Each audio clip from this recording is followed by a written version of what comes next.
ဒီယုံကြည်မှုမျိုးကျုပ်တို့မှရှိနိုင်လားဆက်เสียကြီးမရရင်ဆိုတော့လှုပ်ရဲမှာမဟုတ်တော့ဟုတ်လားအဲ့တော့ယုံကြည်တယ်ဆိုတာလေသူ့မှာယုံကြည်စရာလေးရလေဒါရှိနေလို့ပေါ့နော်သူ့အစွမ်းလေးကိုသူမြင်နေတဲ့သဘောလေးပဲဖြစ်မယ်လို့ဘုံဘုံကတော့တွေးကြည့်တယ်ပေါ့ဟုတ်လားအဲ့ဒါနဲ့ရဟန်းတစ်ထောင်နဲ့ခေါ်သွားတယ်သူကမြို့တဲကိုခေါ်သွားတော့ကိုရင်ကကပလာလှူခံကြွလာတာတဲ့ကြွလာတာတဲ့မြို့ထဲမှာတည်င်းကရောက်သွားတယ်ရောက်တော့လှူရတာပေါ့အဲ့ဒါကပလာကုံတယ်တယောက်ကလည်းပဲကပလာအထည်900ရောင်းဖို့လို့ပြင်းနေတာသူကပြင်းနေတော့လူတယောက်ကလာပြောတယ်တဲ့ဟေးမင်းကပလာတွေဟိုမှာကိုရင်ကကပလာလာအလှူခံနေတာကပလာတွေတိမ့်ထားအောင်တော့အကုန်ပါသွားမယ်ပေါ့ဟာကိုရင်ကမလှူတာကိုယူသလားလှူတာမှယူတာမဟုတ်လားဟာလှူတာမှယူတာပါမလှူတာဘလို့လှူယူမလို့အမေကိုလှူခြင်းမှလှူလို့ရတဲ့ကိစ္စများကိစ္စမရှိဘူးသူအဲ့လိုပြောလိုက်တယ်နော်အဲ့လိုပြောပြီးတော့သူစဉ်းစားတယ်အော်အလှူခံပုဂ္ဂိုလ်ဆိုတာတွေ့ပြီးတော့မလှူရင်လည်းအာနာစရာကြီးအဲ့တော့အကုန်လုံးမြင်နေရင်မလှူပဲနေလို့လည်းမကောင်းတဲ့လူများငါလှူရရင်နော်အဲ့တော့ဒီဥစ္စာစဉ်းစားမှဖြစ်မှာအကင်ကျန်တဲ့ကပလာအထည်တွေကတော့ကိစ္စမရှိဘူးဒီထဲမှာတသိန်းတန်တဲ့ကပလာအထည်လက်ရွေးစင်2ထည်ရှိတယ်တဲ့အဲ့ဒါကိုမြန်လှူမိသွားရင်ငါဆုံးရှုံးလိမ့်မယ်ပေါ့နော်အဲ့ဒါလေးကိုတော့ငါသာဖွက်ထားအောင်မှဖြစ်မယ်ဆိုပြီးတော့အဲ့ဒီဈေးတွေကအဲ့ဒီတသိန်းတန်တဲ့ကပလာအထည်2ထည်ကိုကပလာအထည်အောက်ထဲကိုအကုန်လုံးထိုးပြီးတော့ထည့်ထားတယ်အဲ့ဒါကိုရင်ကတန်ခါ1000တန်းပြီးတော့ကြွလာတယ်သူဆိုင်ရှိလေရောက်ပြီဆိုတော့ဒီကိုရင်ကိုမြင်ချင်းသားတိဟုသောချစ်ချင်းဖြင့်ချစ်တယ်တဲ့ဟုတ်လားအဲ့ဒါနဲ့ကပလာတသိန်းတန်တဲ့ကပလာအထည်2ထည်ကိုမပြောနေတဲ့ဒီကိုရင်လိုချင်တယ်ဆိုရင်ငါရဲ့နှလုံးသားကိုထုတ်ပေးဆိုရင်ငါပေးလိုက်မယ်လို့ဒီလိုတောင်သူစဉ်းစားမိတယ်တဲ့အံ့ဩစရာနော်ဘုန်းတို့ငယ်ငယ်တုန်းကရွှေတောင်ဦးဆရာတော်ကြီးဆိုတာရှိတယ်ခုတော့ပြန်တော်မူတော့ပါပြီစကိုင်းကဘုံဘုံကျောင်းနဲ့မျက်နှာချင်းဆိုင်မှာဆရာတော်ကြီးကျောင်းရှိတယ်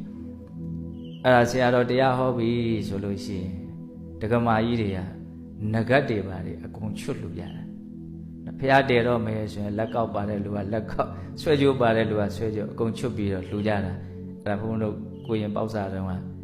အဲ့ဒီဆရာတော်ကြီးရဲ့အကြောင်းအရာတွေကအလွန်မှထင်ရှားတယ်ပေါ့နော်တော်ထဲမှာတကယ်လည်းပဲရွတ်ချွန်တရားအထုတ်ပြီးတော့ဆရာတော်ကိုဇာပင်ချင်းနေပါလေရတယ်လို့လူတွေကလည်းယုံကြည်ကြတာပေါ့ထားပါတော့အဲ့တော့လှူလိုတဲ့ပုဂ္ဂိုလ်ရဲ့စိတ်ကတကယ်ကိုပေးခြင်းနေပြီဆိုတော့ဘယ်သူမှတားလို့မရဘူးဟုတ်လားအဲ့ဒါနဲ့အဲ့ဒီတကာကြီးကသူဖွက်ထားတဲ့ကပလာအထက်နဲ့ထဲခက်ခဲစီပြန်ထုတ်ပြီးတော့အဲ့ဒါကိုရင်ကိုလှူတယ်လှူပြီးတော့လိုနေသေးတဲ့ကပလာတွေလည်းအကုန်လုံးဖြည့်ပြီးတော့လှူလိုက်တယ်အဲ့ဒါကပလာ1000ရတယ်တဲ့ဒါမှမဟုတ်ကိုရင်ရဲ့နာမည်ကနော်ဆွန်းအုပ်တွေလည်းပဲအများကြီးရပြီးတော့လှူတယ်ဆွန်းတကကိုရင်တိတ်တနော်အဝတ်တွေလည်းအများကြီးရတယ်အဲ့ဒါတွေကိုလည်းတန်ခါလှူတယ်အဝတ်တကကိုရင်တိတ်တအခုကပလာကိုလှူတော့ကပလာဒါယကကိုရင်တိတ်တလို့နာမည်ကအဲ့လိုမျိုးသူက4မျိုးတောင်ရတာဟုတ်လားအဲ့ဒါနဲ့ဆွေကြီးမျိုးကြီးကနေပြီးတော့ယဟန်ပြုကိုရင်ဝက်လာတဲ့ပုဂ္ဂိုလ်ဖြစ်တာလည်းတကြောင်လူကြည်ညိုမှုများတာလည်းတကြောင်အဲ့ဒါကိုရင်ကကြောင်းမှနေ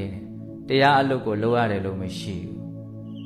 ဘူးသူစီကိုလာကြဝင်ကြထွက်ကြဒါတွေကအလွန်များနေတဲ့အခါကိုရင်ကအဲ့ဒါကိုညီးငွေတယ်ပါရမီပါလာတဲ့လူပါရမီကဘယ်နာလေးပါလာတာတော့သတိထားမိလား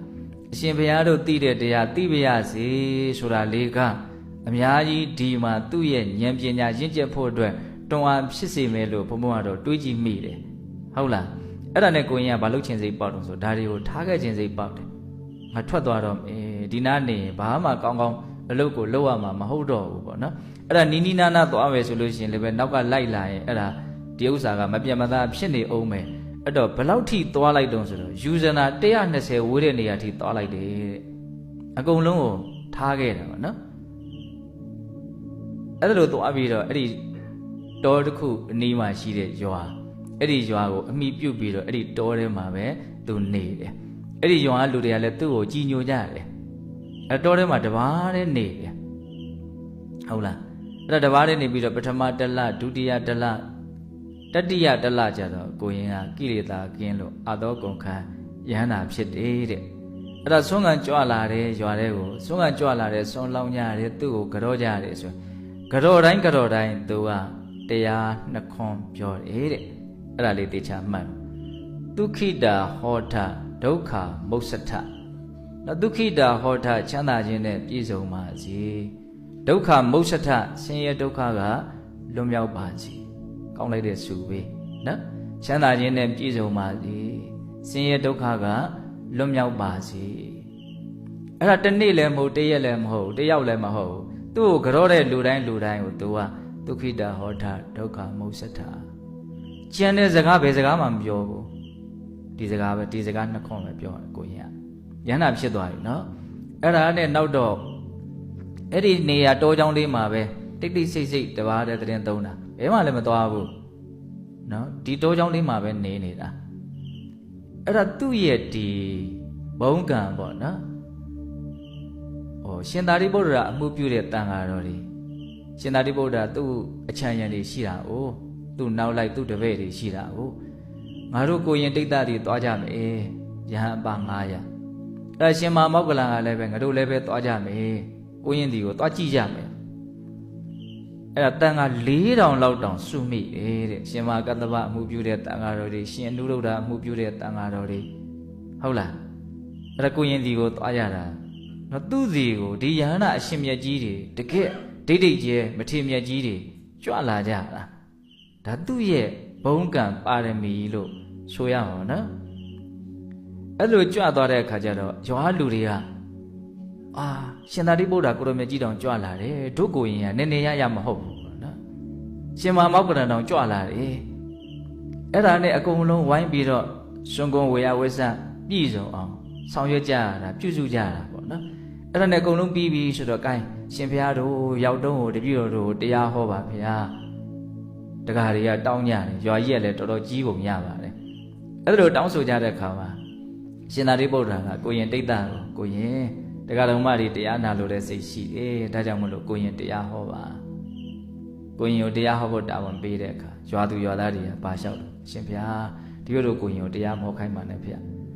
နော်သူဒုက္ခိတာဟောတာဒုက္ခမုံစထဒီစကားနှလုံးကလွယ်လို့ဘာမှမပြောတတ်ပါဘူးဗျာဟုတ်လားတဝါတွင်လုံးသူ့နှုတ်ကကြားရတာဆိုလို့ဒီစကားလေးနှလုံးပဲကြားရတယ်ဒုက္ခိတာဟောတာဒုက္ခမုံစထဒါပဲတော့ချမ်းသာခြင်းနဲ့ပြည့်စုံပါစေဆင်းရဲဒုက္ခကလွတ်မြောက်ပါစေ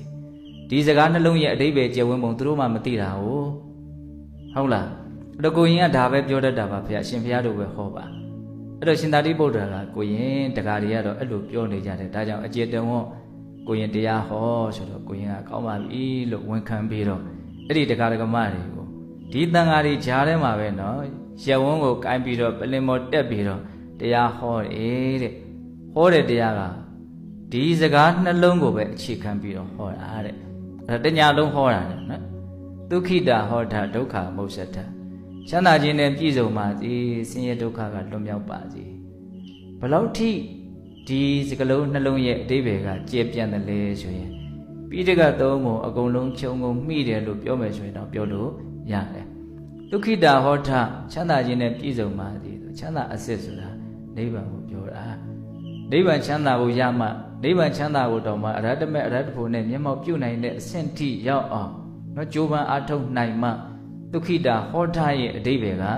ပြည့်စုံသွားတာ။ကဲဘလောက်လေးနဲ့တော့ဘလောက်ကျေပြန့်တော့ဒုက္ခမုစ္စထဆင်းရဲဒုက္ခကလွတ်ပါစေဆိုတာနော်နတ္ထိခန္ဓာတမဒုက္ခဒီသလုံးလေးကြားဦးတယ်နော်။ဟာတဲ့တော့အဓိပ္ပာယ်ကခန္ဓာနဲ့တူသောဆင်းရဲမရှိခန္ဓာဝိဒုက္ခတွေငြိမ်းမှဒုက္ခအလုံးကလွတ်မြောက်တယ်လို့ဆိုရမှာခုကျတို့ကဒုက္ခိတာဟောတာဒုက္ခမုစ္စထဆိုတဲ့စကားလုံးနှလုံးရဲ့အဓိပ္ပာယ်ကိုအပေါ်ယံနေပဲကျတို့ကနားလည်ထားကြတာ哦